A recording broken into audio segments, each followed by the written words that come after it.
गंगे च यमुने चैव गोदावरी सरस्वती नर्मदे सिंधु कावेरी जलेस्मिन् सन्निधिं कुरु। इस मंत्र को क्रमशः अपने बाल्यकाल से सुनती एवं मंत्र का उच्चारण करती हुई बड़ी हुई हूँ। आज भी यह मंत्र मेरी दैनिक चर्या का एक अभिन्न अंग है। जहाँ बहते पानी का स्रोत अपनी अंजुलि में भरते ही मैं इस मंत्र को दोहराने लगती हूँ और प्रकृति की इस अमूल्य जीवन दायिनी धरोहर के प्रति नतमस्तक हो जाती हूँ। तभी शायद नदियों, कुओं, झरनों, घरों की रसोई या स्नान गृह से बहती जलधाराओं को बहते पानी की बनिस्बत मैं इन्हें गंगा माँ की कलकल धाराओं के अमूर्त रूप में ही अपने इर्द गिर्द महसूस करती हूँ। जल ही जीवन है, जल है तो पेड़ पौधे हैं, पक्षी हैं, जानवर हैं और हम सभी हैं।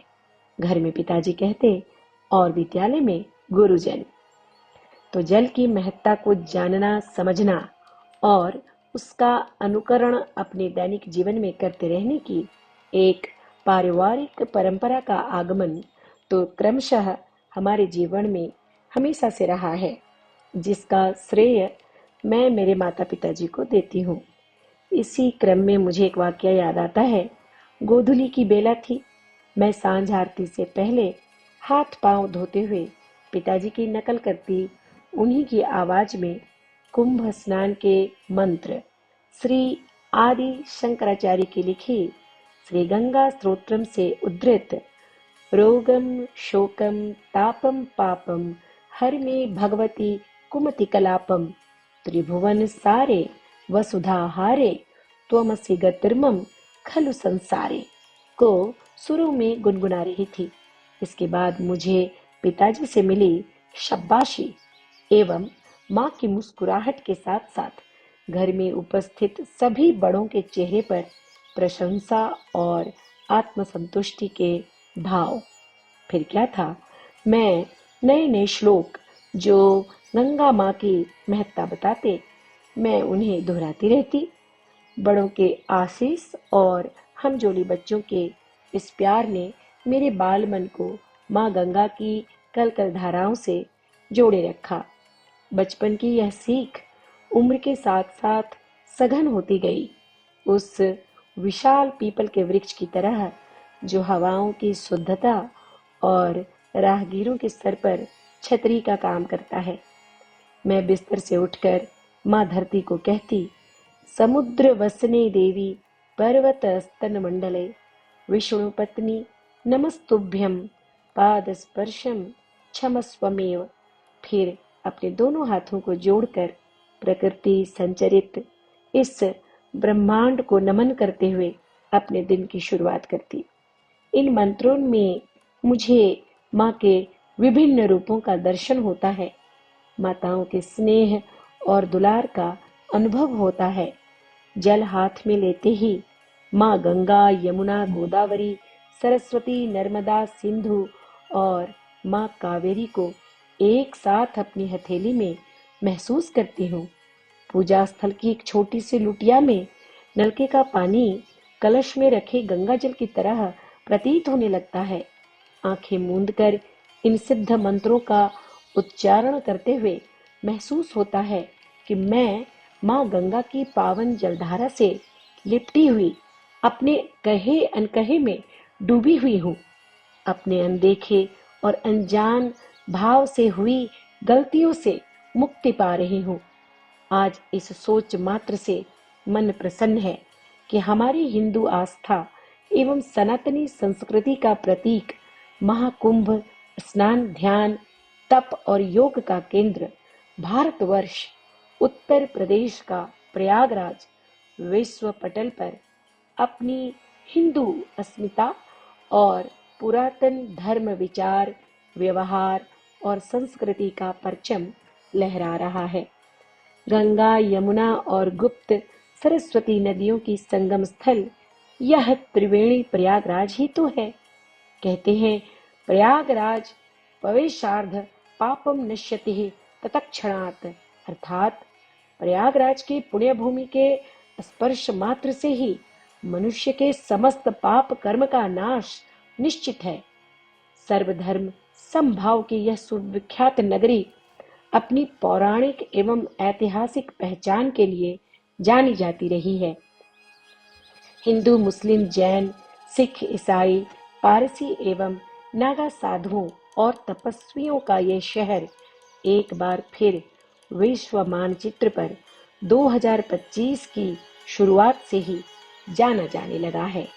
विद्या, ज्ञान और लेखन का गढ़ कहा जाने वाला प्रयागराज अपनी दोनों बाहें फैलाए विश्व भर के पुण्यार्थियों के स्वागत के लिए तैयार है। कितनी मनोरम और सुंदर गढ़न होगी आने वाले सभी भक्तजनों के लिए।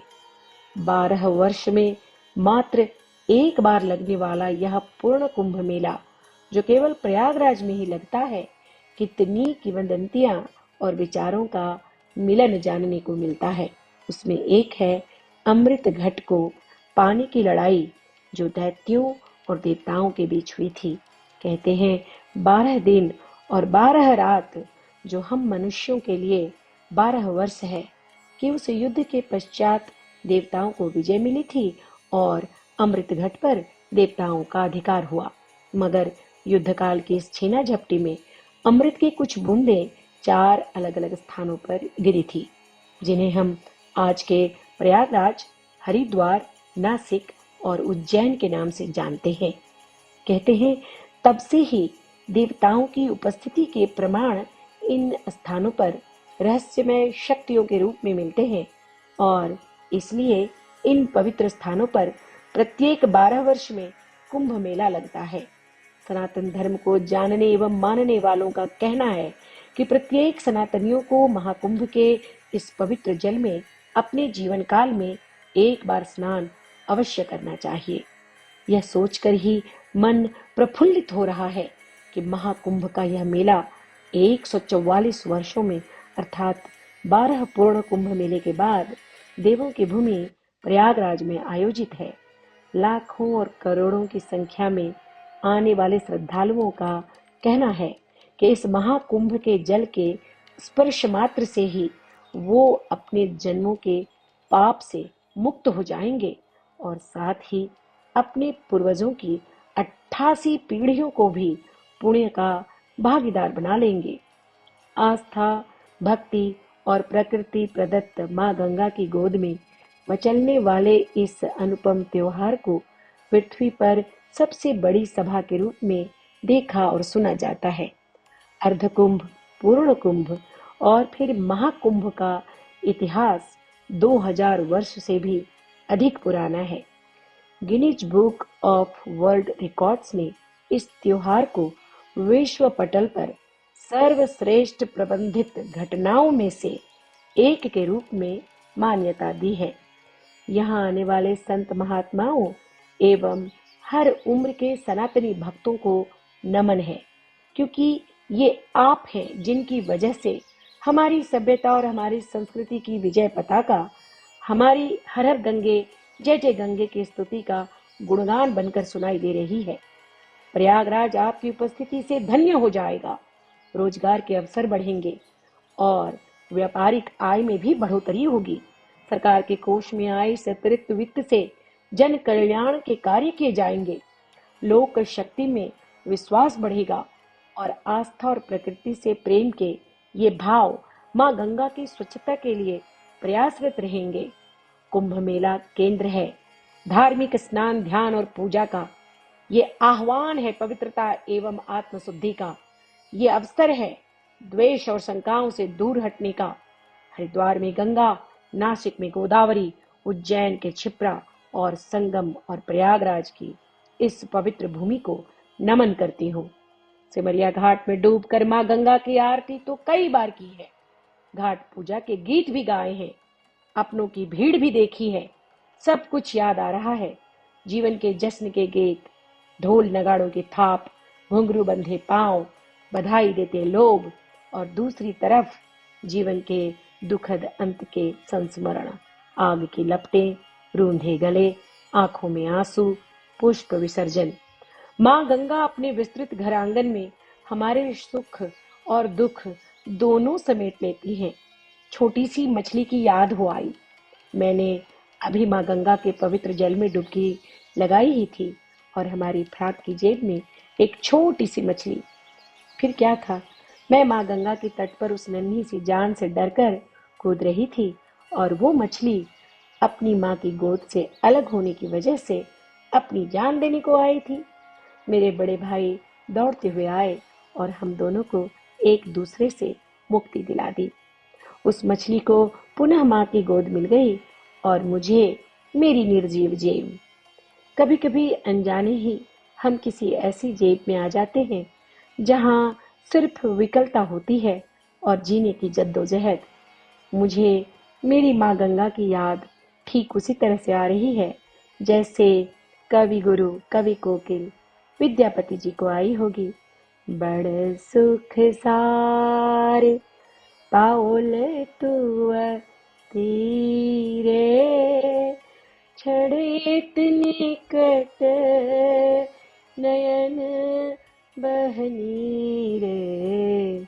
बड़ सुख सार पाओल तुअ तीरे छड़ित निकट नयन बहनी रे। तो मैं मानती हूँ कि पृथ्वी एक है और मन की गति समय की गति से भी तीव्र है।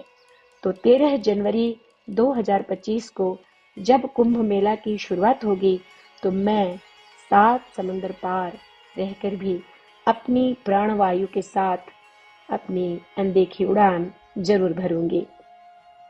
मेरा मन भी कुंभ का हिस्सा होगा और पुण्य का प्रसाद लेकर वापस आएगा। तो इस कुंभ मेले के प्रबंधन में सुधार की आशा के साथ समूह के हवाई दृश्यों का आयोजन स्वयं भारतीय अंतरिक्ष अनुसंधान संगठन ने ली हुई है।